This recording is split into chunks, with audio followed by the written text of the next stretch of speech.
active sun, moon, rising Venus signs, and cross watchers. Welcome to your timeless path of true love reading. I am your reader, Mark Angelo Lyons, Mal for short. They're my initials. Professional witch, professional intuitive, president of Drawing the Circle Productions since 1998. 24 and a half years at the time of this timeless recording. I am the author of Words of Grace from a Professional Witch, available on Kindle. There is a link in the description box. You can preview it for free, and I love that I'm able to do that. You know what else I love that I'm able to do? I'm able to be a creator on Patreon. Patreon.com/drawingthecircle. Gotta say it every time. Why? Because I am loving it so very much. Look, your cardinal fire signs, creative fire signs. So if you are a creative type, check it out for yourself. But I'll tell you, I got 8 levels of subscribers there over on Patreon. There's quite a spectrum of stuff from the bottom to the top tier. All of my subscribers get to see me every single morning while I'm sitting on the couch, working from the laptop, cup of coffee in my hand, talking about the day's astrological weather, magical applications, spiritual implications, ending with a little prayer, a little blessing, a little something, something to send us on our way. Favorite way to start the day, and I mean it even though it rhymes. They also get all of the extended readings. Segue alert. All the part ones here on YouTube, they get regardless of subscription level, they get all of the extendeds, the part 2s. Yeah, you can do Vimeo on demand, pay-per-view, have at it if you like, love it when people do, but all of my subscribers get those as well. And moving up from that bottom, the last tier, lowest, all the way to the top, there's all sorts of stuff. We've got Seeker, Human, Hero, Angel, Witch, Immortal, Mystic, God, Goddess. God, Goddess is one thing, but it's at the top. They get everything, video workshops, all sorts of. So if you want the extendeds and more, go check it out. Click the link. Come Patreon on Patreon, my beloved Rams, because I am the Archangel of Lyons. Mark Angelo Lyons. But you can call me Mal. And I took a nap before this. Figures, first sign of the zodiac, the child, Aries. I needed a nap, so I took one. I'm very, very happy to be serving today. But if you are new to the channel, A Path of True Love read, it involves twin flames and soulmates. It's all that and a side of fries. There is a link in the description box, a preface to these readings. We're going to be doing a Celtic Cross. How I lay out the Celtic Cross is in there. It's only about 10 minutes or so, maybe 11 tops. So that'll save us some time with the intro. But to say that the path of true love is about you, right? It's about somebody else crossing your path in the Celtic Cross spread. Could be family member, friend, lover, who knows. But you're going to get 15 cards in part 1, and part 2, we're doing it differently this time. Usually I'm very set. I'm going to use this deck and this deck and this deck.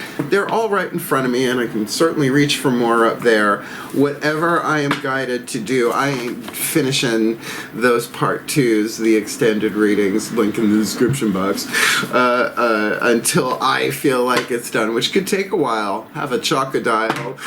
So it's a general read. Take what resonates, leave what doesn't. Check your other signs. Cross watchers, you might be position number 1 instead of position number 2. You're going to have to feel that one out.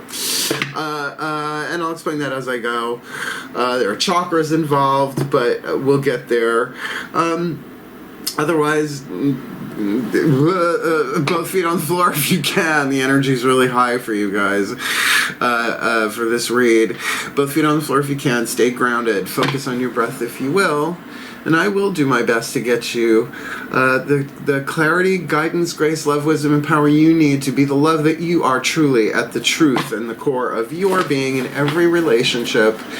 Every relationship moves us in that direction, but we do have the free will of who we want to be and what we want to choose as we do it. Cool? So I guess that's about it. Let's see what else comes out my mouth. Go watch the preface. There's a lot more in there, and lots of links in the description box about true love and soulmate, and just a bunch of minor in there. There's a Matt Kahn in there. There's a lot in there. So let's see what hits the table. Please take a nice deep breath. It's a lot to explain. Go. Sounds of the ocean in the background. Don't freak. Still point. I told you there's something feels giggly and good about this for some reason. Alright, here we go. Using the Caroline Myss Archetype cards, I call upon the collective pantheons of the divine for the Aries collective Sun, Moon, Rising, Venus signs, and cross watchers watching this video, receiving this reading. Beloved pantheons of the divine, I need 2 Caroline Myss Archetype cards. 1 for the cover, 1 for the cross. First 2 cards. Either one could be the Aries, either one could be the cross watcher. Please, what you got for me? For the party number 1, it's a good way to do it. Use that lawyer, that sacred contract law language. And party number 2 for the Aries collective Sun, Moon, Rising, Venus sign. Cross watchers watching this video, receiving this reading. Let's see who our happy or unhappy couple. Who might be? How lovely. The nature child and the storyteller. Now, I read these cards so often in readings. I try and find shorter and shorter ways to say it. Every archetype is neutral. Doesn't matter which family it is. Doesn't matter how wonderful it sounds. Like the nature child in its light is a freaking nightmare in its shadow. We got the light attribute, the shadow, right? Same for the storyteller. But what we're looking at here is a level. I like using the language of symbolic alchemy, from lead to gold. Lead has 3 more atoms than gold on the periodic table, so you do the alchemy. You transform it into gold, spiritually speaking. But this also, you can look at it as toxicity in a relationship, in yourself, in another, too healthy, right? Lead to gold. So you got a survival family archetype, and everybody has the child archetype, but not everybody has the nature child family archetype. The nature child archetype in that survival family, and the creative family of the storyteller. Now, right there, that already conjures an image, right? Like a storyteller telling a story to a nature child, right? So, and this is not a child, literal. This is an adult, right? That's what my channel is. I don't read kids. The shadow attribute of the nature child here, you'll see what I mean. Tendency to abuse animals, people, and the environment. Now, personally, I have the nature archetype in spades, right? You can have an archetype, a reason, a season, or a lifetime, but survival family, you always have those 4, the child, the victim, the saboteur, and the prostitute archetypes, a lifetime. Everybody has them. Nations have those 4. Read Sacred Contracts by Caroline Myss. Life-changing. Abusing people, not really. Abusing animals, I think I burnt an ant with a magnifying glass in the sunlight when I was like 5 years old once, and it like scarred me for life, and I never did it again.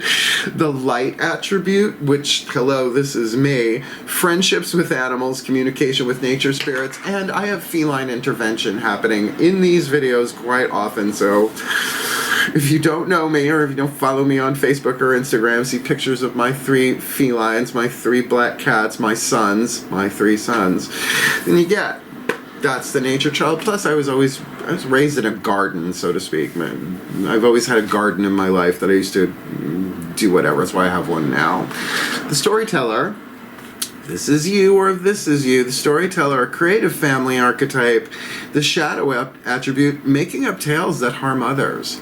I mean, it's the liar, right? And in relationships, regardless, that's a nightmare. How do you make wise decisions if you don't know the truth? The light attribute, ability to experience and express life through stories and symbols. I mean, I have this archetype, but it's not lifetime, right?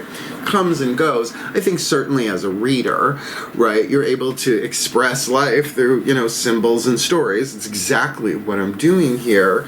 But you can see how creative that can be, whether it's through music or, you get what I'm saying. All the different forms of creativity, of how we can express what we're feeling on a soul level, right, in stories and symbols. So, all right, I like this. It's a little vague, obviously, first 2 cards down, but like I said, there did feel like there was something giggly here, right? And that's, see what I mean? I think that's what I'm picking up on. So, here's what we're going to do. 10 cards face down from the Mythic Tarot to look at the outside looking in. I do a lot of chakras. Well, read Anatomy of the Spirit by Caroline Myss, and you'll see why. 10 of these face down, lower 3 chakra. dominant, masculine energy. This means from the outside looking in at you horizontally, or you from the inside looking at the outside world, a person, place, or thing. And because that's what the lower chakras are, relationships in the physical world. So let's just have a look. Oh, and then in the extended reading, we use Daughters of the Moon Tarot to take the deeper dive. What's going on? Heart, third eye crown. Behind all of that in the feminine. Please take a nice deep breath.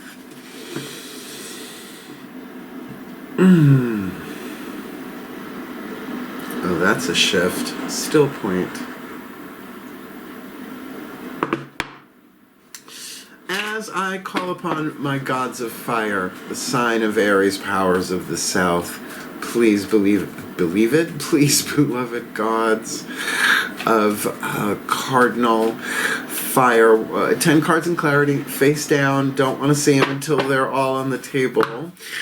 For the Aries Collective, Sun, Moon, Rising, Venus, signs, and cross watchers watching this video, receiving this reading on the path of true love, a nature child and a story child. What's the cover? What's the cross? What's the core? Just one? Yeah, that's the core. What's behind them? What crowns them? A little trancy, feeling that. What's before them on the path? What's the lesson? What would the gods have them? What would the gods have them learn? Come on, 7th position. This one feels tricky. What is the lesson the gods would have them learn? The universal learning template. What the universe is trying to teach them. There you go. From the outside looking in, how does the world see this? Where they don't walk up to this on the street, right? And they're, whoa, what's going on with these two? And what is their destiny? Where they are on the hero's journey aspect of the path of true love. Alchemizing shadow to light, lead to gold, pain to peace, toxic to healthy. Taking the fate and manifesting their destiny. There we go. And the most probable outcome of this timeline for these two, the Aries Collective and the Crosswatcher. A very different vibrational journey. I think we've got like a lot of this going on here. So, nature child, lower 3 chakra, 4 of swords, good. A bit of mental rest certainly, could be meditation, could be mental healing, but definitely a more inward focus there, right? I mean, every 4 of swords card you ever see, people's eyes are usually closed, let's say usually, right? So that really going within and balancing the mind, but from the outside looking in, this could absolutely be you doing this in nature, right? Whatever that means to you in particular. Let's look at this Storyteller. Okay, the Tower, Poseidon in the mythic tarot. It's all based on Greek myth. So we've got, when it's a major arcana chakra, so let's do it this way. This could be solar plexus, pulling back into your personal power, right? Not taking this time for myself, I'm going to heal. It kind of feels like that. But when it's a major arcana chakra and it's for a chakric section, if you will, lower 3 chakra dynamic, then it's all 3 of them. This Storyteller has been struck by lightning, so to speak. It's not always a negative thing. In fact, it doesn't have to be at all. It can be the kiss of true love. It can be that thing where it's just like, poof, and your whole life changes instantly, right? Usually from the outside in, particularly in masculine dynamic, looking at you from the outside in. What's at the core of this? 5 of swords. Now I know where the 4 of swords is here. That there's what you both share at the core of this thing, this subconscious maybe to an extent, is that there's a lot to think about here, and there might be some mental conflicts going on here, like differences in opinion, differences in a political party, or maybe there were some words that were had here in the past where they're still lingering in the underground of this contract, this relationship. Well, and in the past we do have the 6 of Cups. So this could be a return from somebody in your life, or mean, from the outside looking in, that can also speak of emotional balance, right? Six of Cups isn't always about somebody coming back into your life, but certainly here we have Psyche of Eros and Psyche. Go read the myth, or go watch. There are tons of videos about them on YouTube. I'll see. I should put one in the description box if I remember it. They're in the Romantic Soulmate Contract reads. Maybe I'll do that. But certainly, that 6 is a number of harmony. So we are looking at a sort of a balancing of the emotions, maybe a healing of the emotions as a result, coming from the 5 into the 6. Or maybe there's just been some reflection in the past that needs to be dealt with here, because it's still having its subconscious effect. Now, another way of taking that is if these are two people who have not met yet, and again, this could be family, I'm not saying it's immediately romantic. Path of true love doesn't matter. Heal one relationship and all the rest of them shift, because you jump a timeline from lead to gold, right? From fear to love, incrementally. So, this could be something from the past coming back around, or past emotional stuff being brought up. And what crowns this? The moon. Cloudy with a chance of mystic magical meatballs, right? With the Hecate, the goddess of the moon, one of mine, or I'm one of hers, goddess of witches, a chthonic goddess that she is. There is probably a big decision going on here, particularly that 5 of Swords boiling underneath the surface there. And with the Tower card, this could have even been like an argument or something, but usually Tower cards, though, even if they're horrible in the moment, they allow you to start over without going through the Death card necessarily. It's a different vibe. But with Hecate, the moon, yeah, things might be very, very cloudy. I would say really pay attention to your second chakra voice, right, when dealing with this person, even thinking about this person, because your second chakra can answer yes or no questions, but you just have to learn the language. Yes is and no is it's an exaggeration. It can be a very, very subtle thing, but there may very well be not just choices but big decisions in front of you here that you can't see your way through purely intellectually. There even could be some hidden things going on here as well. The word occluded comes to mind. The key word, like a cult, doesn't mean, oh, you're in a cult, A-space-U-L-T. It means like you get an occlusion in your eye. If you have contact lenses, you get like a floaty, like, oh, something occludes your vision. So things may not be so cut and dry on the outside. Where's this headed? Well, there's the external choice, the 2 wands. Yeah, I have to make the choice. Jason and the Argonauts, do I go into the cave and start training with Chiron, the wounded healer, the teacher of heroes? It's a choice, right? It's a choice. I could take that training and still walk away. Or do I just keep moseying along and they'll find another hero to do the retrieving the golden fleece, the quest for the golden fleece. So it feels like whatever is going on here, there definitely is emotional content in the past. It is clouding things, hovering over this. In other words, it needs to be dealt with. And if I would think the nature child here really going in, taking the time to rest, to heal, to perhaps be in nature. I know for myself, just being outside in my garden, I have a deck garden, right, with big pots of stuff in it. Like, I don't have literally like rows and rows of stuff growing out there. I would love to someday again.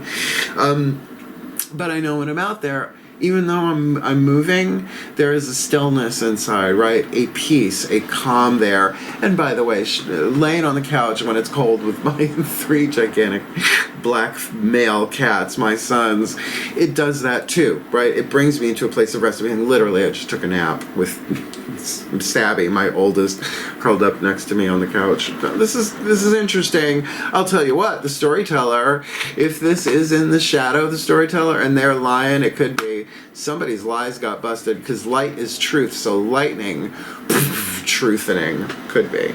Could also be the kiss of true love. That's a general read for you. We are going deep in the extended. We're not done with this one anytime soon. From the outside looking in, very interesting. The universal learning template. The Aries card, the King of Wands. I mean, come on. The lesson is to be authentic, is to be yourself, is to be the truth of who you are. Obviously, right?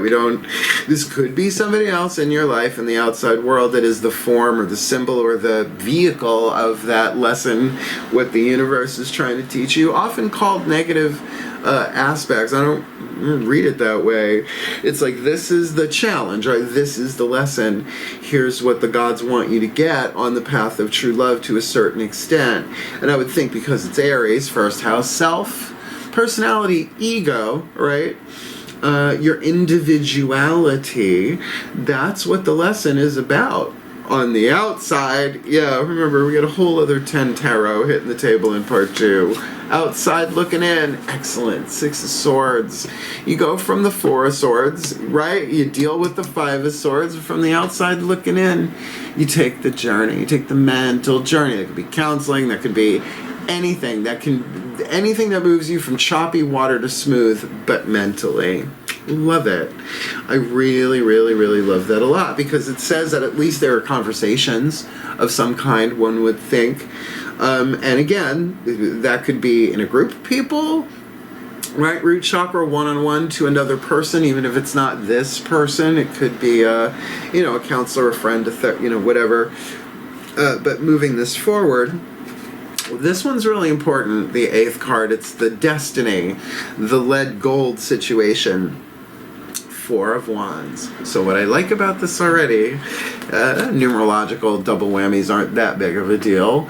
There are 4 of them, right? in tarot, each sign. So each element. So this is not just taking rest, but preparing for the journey ahead, because the 5, right? The 4 gives you the rest, that moment to get it together, in fire, earth, air, water, to then what? Go into the changes of the 5, right? The change, maybe not necessarily the transformation, but the change. So your destiny does come right now, it would seem, from sort of hunkering down, setting up camp, setting up home. Sure, the engagement. I get why, the Rider-Waite Tarot, because it looks like a wedding is happening, right? Or the celebrants on their way to the party, but not quite at the party. So this is the preparation and the setup, which makes sense for, all right, I hear that, for the rest part with the 4 of Swords.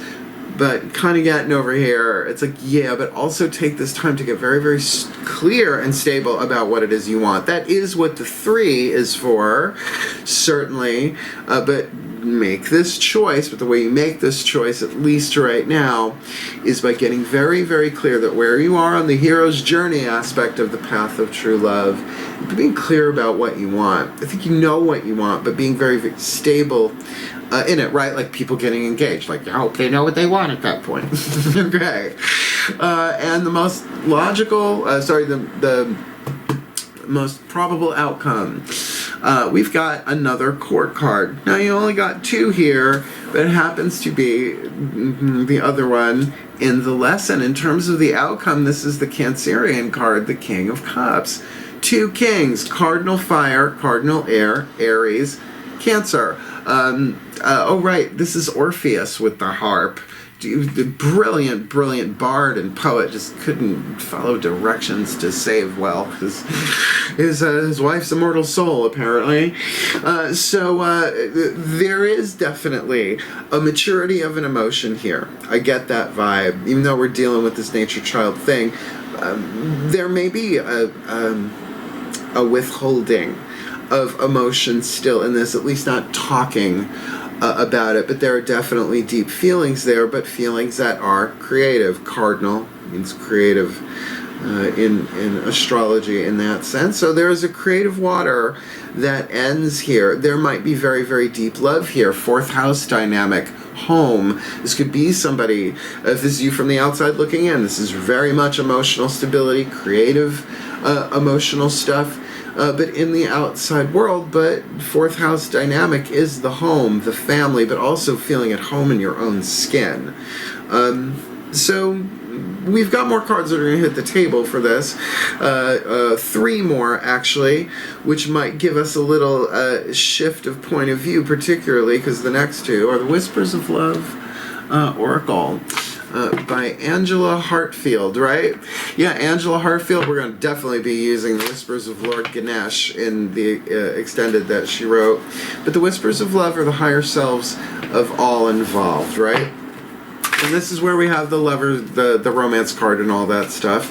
But I have to say, the only thing that even slightly leans towards that romantic thing is perhaps the Six of Cups in the past. The Moon, certainly, you know, but that could really be with anything. A choice and all of that, but also two Kings. One the lesson, one the outcome. You know, it sounds like any kind of soul contract, twin flame, or soulmate. Please take a nice deep breath.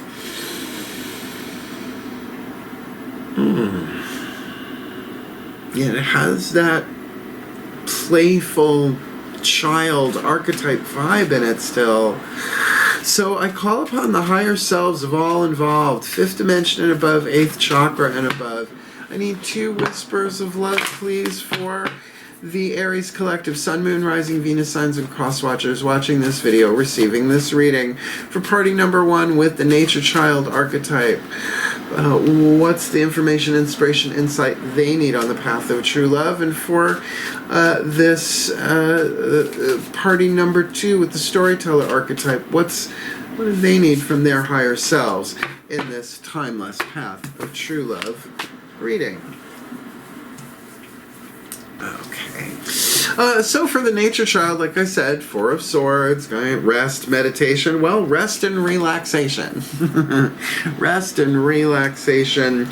We all have a fundamental need to take breaks.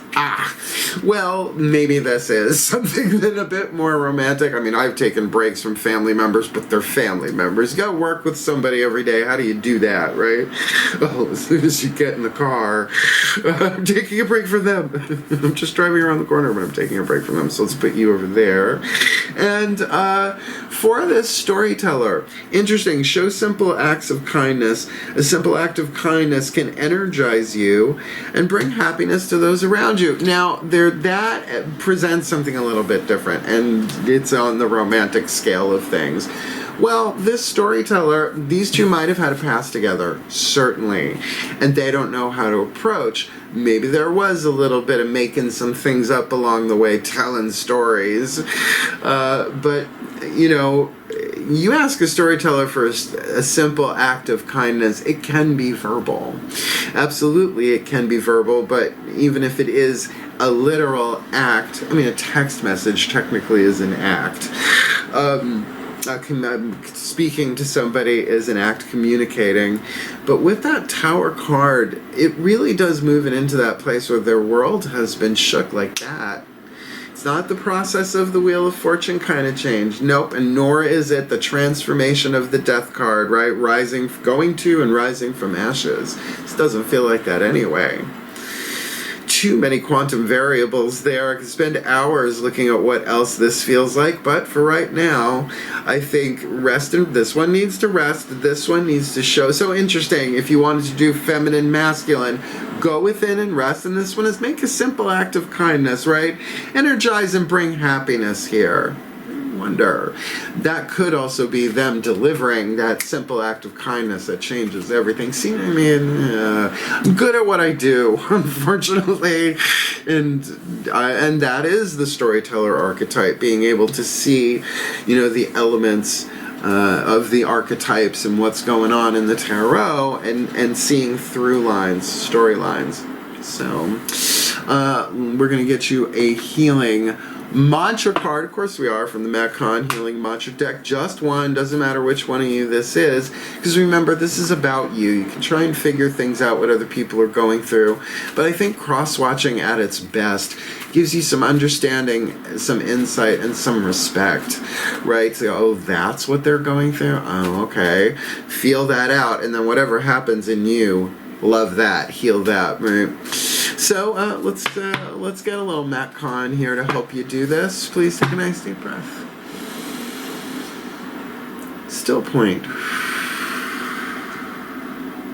Yeah, I still keep going back to that fun element here that I'm not necessarily seeing in the cards. Please, still point. I call to the ascended masters of path of true love and right soul contract law, twin flame soulmates, family, lovers, work, whoever. Please, there is something very, oh, of course, the moon is hovering over everything. I can't really pinpoint this one, which means that the mystery needs to be there. The occlusion needs to be there, right? It's that this might be more of an act of faith kind of thing. So please, one card in clarity, just one, for the Aries Collective Sun, Moon, Rising, Venus, Sign, and Cross Watcher watching this video, receiving this reading on the path of true love. Processing grief. My losses prove how deeply I loved, and I was doing this mantra earlier today. Funny. Interesting. Okay. It is true. Grief, if left unprocessed, right, if you don't find your way to mourn or to grieve, it's not always about somebody dying, right? Heartbreak is a form of grief, right? You had your heart set on something and then, nope, right? Horrible.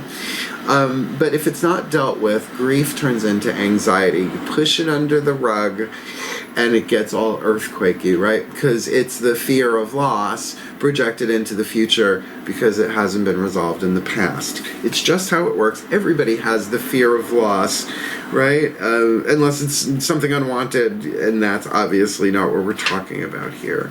So I am going to read this to you. Matt Kahn says it better than I can in this context. Please take a nice deep breath. Breathe this in. Processing grief, my losses prove how deeply I loved.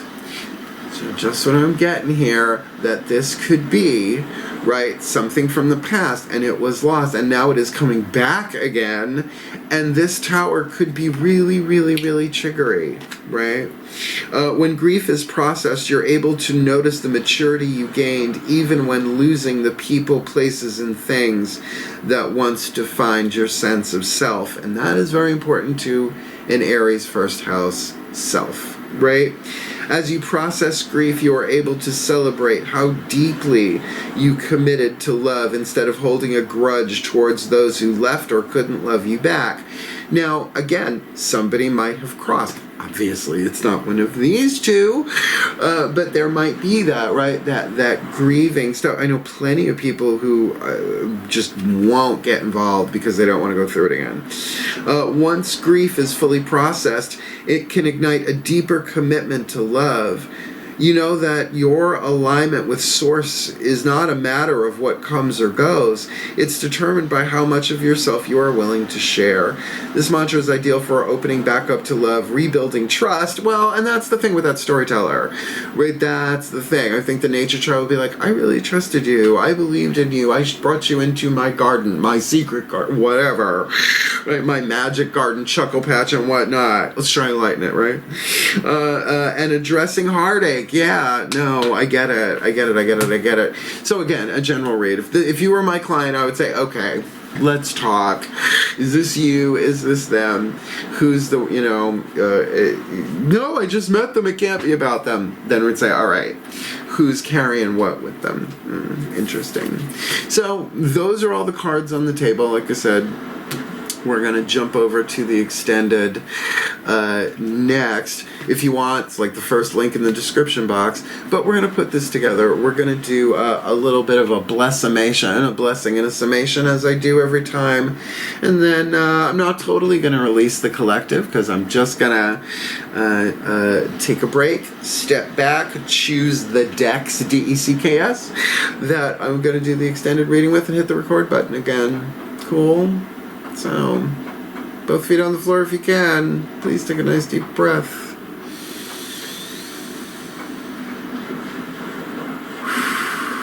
Still point. As I call upon the collective pantheons of the divine for the Aries collective Sun, Moon, Rising, Venus signs, and cross watchers watching this video and receiving this reading, may they be blessed with all that they need on the path of true love. May they be the nature child whose friendship with animals and communication with nature spirits gonna help them do what they need to do, dealing with this storyteller with their ability to experience and express life through stories and symbols, moving them both in that direction, while the nature child does exactly that, rests somehow in nature, communing with the spirits of nature, the energy of nature, however that plays out for them, while this storyteller is either striking with lightning, has been struck by lightning, truth in some way, shape, or form. That could be a moment of self-realization that changes everything in the outside world. It happens every day, all the time, because there is some mental right? Cacophony going on here. Some of that, just, there's tension there. Argumentative, could be very, very different points of view, these two people. And yet with that Six of Cups, if this is them in the past, there is still some unprocessed grief from a loss here. And boy, wouldn't that be a subconscious Five of Swords, undealt with stuff underneath it, but all thought-based, all air. Sure, it might feel a way, but right now the only water cards we've got going on here are in the past and the Cancer card in the outcome. But then we get to the Moon, which is this card of spirit, but certainly is a water element in and of itself. But from the outside looking in, what both of them need to see, it's like, this is confusing, but that doesn't mean it doesn't have its merit. There's something here to be healed, learned, grown through, evolved, for both of them to shift from shadow to light, pain to peace, lead to gold. And she is the goddess of the crossroads. So there is a big decision here, but the way ahead is foggy, and still it comes down to maybe a simple choice, right? To be or not to be is not a simple choice, but to communicate, to rest, to do a simple act of kindness or not is what is going to turn this thing on a dime. Just feels it. And certainly the lesson, be authentic as the Aries, or deal with the Aries as the symbolic form of the lesson, right? This is all about Aries. This is all about the self, the personality, the ego, being authentic and being aligned in that, which certainly, if they take this from the outside looking in, that Six of Swords journey, then this can be a healing, balancing thing, moving them from rough waters to smooth. So there's the image of water, but not the element of water necessarily for an air card. And the destiny right now is about rest. It is about stabilizing. It is about really getting very, very clear. I know what I want. Here's what I'm willing to do. And if the Five of Wands lay next, as it usually does after the Four, then I'm going to really rest myself up and do this in a way where I can stay focused on the most creative, positive outcome. Which, certainly cardinal water as the outside pantheons of the divine is a little mysterious, particularly Orpheus. This could also be a very, very emotionally mature situation for one or both of them. I mean, Cancer is the mother of the zodiac, right? So there could even be a maternal influence there, but maybe even just feeling emotionally safe in their own skin, that sort of maturity, and maybe not letting on what they know, but with the double whammy of the Moon card ruled by Cancer, so to speak, the Cancerian card, there is a connection there with what's hovering and how this ends up. So following the intuition, staying grounded, communicating ways, soul insights, right? Let's get this again. Ability to experience and express life through stories and symbols, right? Coming from a place of true authenticity. That they are able to do that by resting, relaxing, it is essential, and by showing simple acts of kindness, which could be this simple it's not so simple choice there, but then even the nature child, if it's going in this direction, has a say about a second chakra choice to make there as well. So may they process grief, really understanding that their losses prove how deeply they loved. And if that's the emotional baggage here, if that's the hard part, is that they are still grieving each other, then they're both grieving. That means the love there is still deep. And again, is this automatically romantic? I don't know. We will look, though, certainly in part 2, But may they be blessed with all that they need to heal, to grow, to learn, to be the best that they can be. Take the hero's journey, which is, you know, not an easy thing. The hero's journey of the path of true love, our spiritual path, our learning path, our path of awakening through the relationships in our lives. But we are the common element in all of them. So may they be blessed with all that they need to be the best that they can be, fulfill their sacred contracts with each other, and shift their life, their world, this world, from shadow to light, lead to gold, pain to peace, step by step on the path of true love, for the well-being of all with harm to none. As we will it, so let it be done. So mote it be. So it is. That giggly, bubbly, carbonated energy is in here somewhere, but it's coming and going, obviously. But an interesting read. If you liked it, hit the thumbs up. Granted, this moon has made this one cloudy. I can feel it, just can't see it, and maybe that's a big part of this reading. So if you want more of me here on YouTube, subscribe, hit the notification bell, all that stuff. This one's gotten extended. I got a busy week. I'm doing this during the holidays, December 2022. So you know, come and go. Hit the notification bell, Karma Chameleon. And jump over to the extended link is in the description box. If you want to book me for a private reading, I do this for clients all the time. Please, Celtic Cross used to be my primary bread and butter. There's a link in the description box. Booking a reading with Mal explains everything you wanted to know about booking a reading with Mal, but we're perhaps afraid to ask. But if you want the deeper dive, the everyday, my pride and joy, come Patreon on Patreon. I am serving so that I'm helping people deal, right? I'm helping people get themselves the support that they need. Just go check it out. It is a broad spectrum of content in magic, miracles, and mysticism. And most importantly, Aries, hang in there. I love you. I really mean it. It looks like it is healable. It feels like there's some emotional health, but you're dealing with grief, and I understand for sure. So seriously, I love you. Hang in there. Have at it. Hail, farewell, and blessed be.